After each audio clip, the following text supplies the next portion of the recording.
C'est une histoire digne des plus grands films de science-fiction. À l'âge de 2 ans, le petit James Leininger va se mettre à raconter une terrible histoire qui ne peut pas être la sienne. James Leininger commence à raconter à ses parents qu'il est dans un avion en feu qui est en train de s'écraser.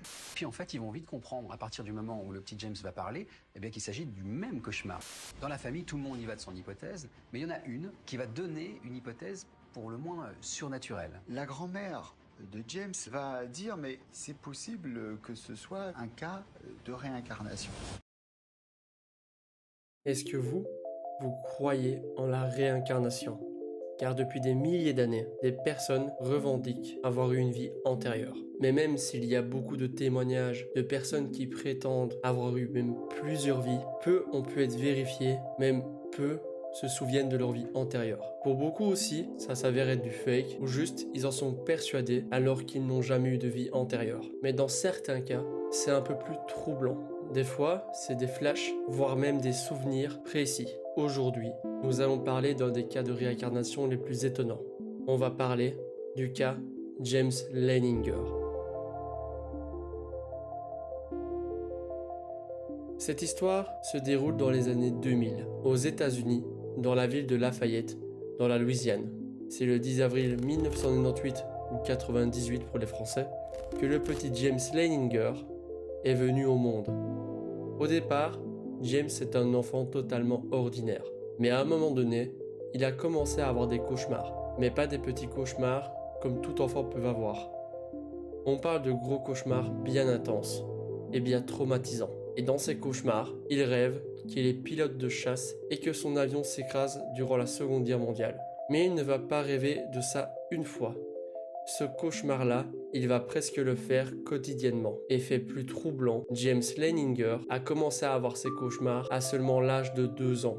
Ses parents ont donc décidé de l'emmener voir un pédiatre et celui-ci se montre rassurant. Pour lui, ça peut arriver que des jeunes enfants aient souvent des cauchemars récurrents. Bien sûr, vous vous imaginez que ça ne s'est pas arrêté ici. Au contraire, le nombre de terreurs nocturnes vont s'accroître et en plus d'impacter les nuits de l'enfant, ça va même impacter ses journées. Et c'est à ce moment-là qu'il va commencer à raconter ce qu'il se passe dans ses rêves.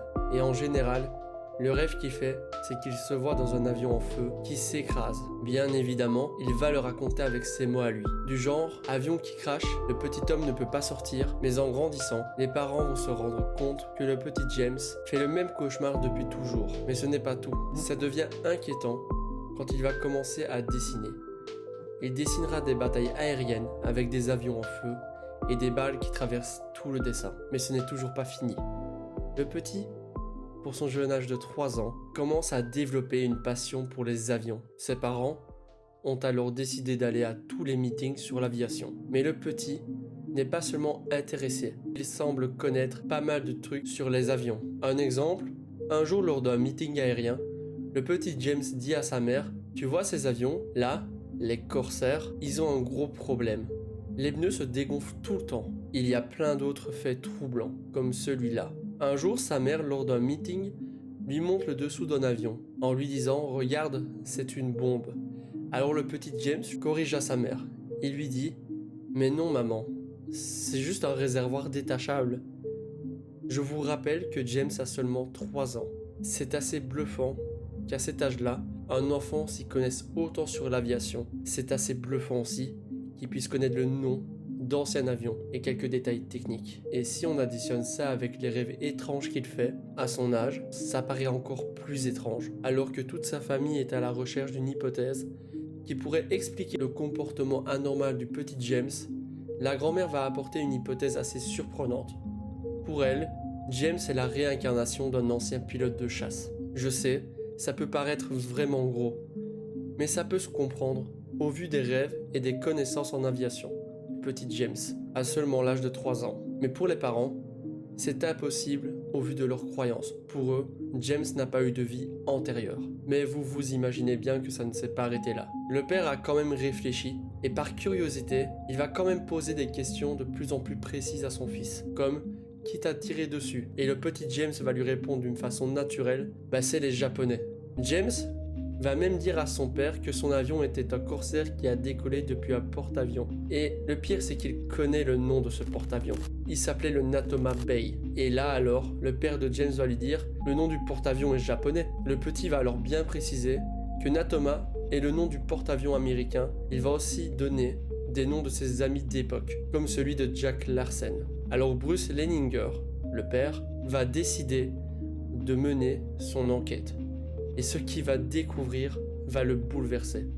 Le père du petit James, durant son enquête, va découvrir que le porte-avions Natoma Bay existe bien et qu'il était déployé dans le Pacifique durant la Seconde Guerre mondiale.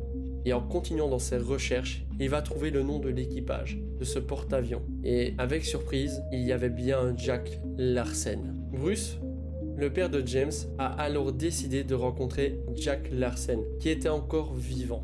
Et Jack lui explique que son ami James Houston Jr. est mort dans le crash de son avion dans le Pacifique durant la Seconde Guerre mondiale. Il s'est écrasé le 3 mars 1945 dans un raid aérien contre l'armée japonaise. Ce qui est fascinant dans cette histoire, c'est que le petit James avait totalement raison et n'a absolument rien inventé. Mais le père ne va pas s'arrêter là. Il va retrouver la sœur de James Houston Jr. Elle se nomme Anne et durant son enquête, Anne est âgée de 84 ans. Elle se souvient très bien des souvenirs partagés avec son frère. Le père va donc prendre la démarche d'organiser une discussion téléphonique entre Anne et le petit James Leninger. Et ce qui va se passer va encore plus choquer tout le monde. Quand il va parler à Anne, il va utiliser le surnom Annie. C'est le surnom que James Houston Jr., le frère de Anne décédée, lui donnait. Mais ce n'est pas tout. Il va lui poser une question que seule Anne, encore vivante, pouvait savoir. La question c'était « Est-ce que tu as toujours ton portrait peint par maman ?» Comment James aurait pu savoir ça? Car oui, ce portrait existe bien et Anne l'a encore dans son grenier. Elle ne comprenait pas à ce moment-là comment James pouvait avoir connaissance du surnom que son frère lui donnait et de la peinture faite par sa mère. Pour elle, elle est formelle. James Leninger est bien la réincarnation de son frère. Alors comment s'est finie cette histoire? C'est à l'âge de 8 ans que James s'est rendu sur l'île de Yujima. Je m'excuse pour ma prononciation en japonais qui est vraiment nulle. Il s'est rendu à l'endroit exact où s'est crashé James Houston Jr. le 3 mars 1945. Et après ce jour-là, James Leninger a commencé à avoir de moins en moins de rêves bizarres jusqu'à ce que ceux-ci disparaissent. Alors je sais bien que la fin se termine assez bizarrement par rapport à une histoire qui est assez bien documentée. Et honnêtement, j'ai essayé de chercher des debunks et j'en ai pas trouvé. Mais sur internet, rien n'est documenté. Donc moi, je ne sais pas trop quoi en penser. Ce n'est pas le seul cas de réincarnation documenté. Il y en a un autre qui est beaucoup plus récent, mais qui est beaucoup moins documenté que le cas James Leninger. Laissez-moi vous raconter l'histoire de Sean Driver. Je ne sais pas comment son nom se prononce, c'est un nom indien, donc excusez-moi de la prononciation. Cette histoire commence le 4 mai 2013. Un adolescent du nom de Rohit Kumar se noie dans le canal de Nagla Salei. C'est un petit village près de la ville de Mainpuri. C'est le 19 août exactement que Sean Driver, qui habite dans le village voisin, décide de se rendre chez le père de Rohit pour lui dire que dans sa vie précédente, il était son fils. Il a même identifié sa mère et sa sœur sans aucune grande difficulté. Il s'est même permis de donner des détails et anecdotes que seule la famille était au courant. Assez vite, un attroupement s'est formé autour de Sean Driver. Et dans le tas, il y avait l'ancien professeur de Rohit Kumar, l'adolescent qui était décédé. Celui-ci décide alors de conduire Sean Driver à l'école pour lui poser des questions que seul Rohit pouvait répondre. Et avec stupéfaction, il savait répondre à tout. Et en plus de ça, ses parents prétendent que Sean Driver parle de réincarnation depuis qu'il est tout petit. Un peu comme James Leninger, même si pour James Leninger, ça a duré moins longtemps et c'était plus intense. Mais le pire, c'est qu'il n'y a pas que quelques histoires comme ça. Il en existe des centaines, voire des milliers. Mais est-ce que pour autant, toutes ces histoires sont vraies? Bien sûr que non. Mais certaines sont assez étranges. Moi, personnellement, je ne sais pas trop quoi en penser, car on ne sait pas ce qui se passe vraiment après la mort. Est-ce qu'on va au paradis? Est-ce qu'il ne se passe rien? Est-ce qu'on se réincarne? Peut-être pas qu'en humain, peut-être en animal. Je ne sais pas. Mais même si le cas James Leninger m'intrigue fortement et m'a beaucoup épaté, je ne sais pas s'il est vrai, car ça peut être une influence familiale. On n'a pas vraiment de réelles preuves qu'il avait une vie antérieure. Les preuves qu'il apporte sont quand même assez grosses, qui connaissent les noms d'avions à 3 ans, mais c'est peut-être les parents qui ont romancé. Même si la sœur de James Houston Jr. affirme bien que oui, c'est la réincarnation de son frère, mais Anne et Annie, ça se ressent fortement. Pour le portrait, pour moi, personnellement, je ne sais pas trop quoi en penser. Car après la mort, on ne sait pas vraiment ce qui se passe. Même si les cas de réincarnation me passionnent fortement, car il y a toujours des histoires un peu folles comme celle de James Leninger qui sont très bien documentées, on ne sait pas vraiment si c'est vrai ou si c'est faux, même si ça reste vraiment étrange et épatant. Bien sûr, chaque personne a le droit de faire son propre avis. N'hésitez pas à partager votre avis en commentaire, je m'en ferai un plaisir à les lire. Sur ce, on se retrouve bientôt pour de nouvelles aventures. Bye bye!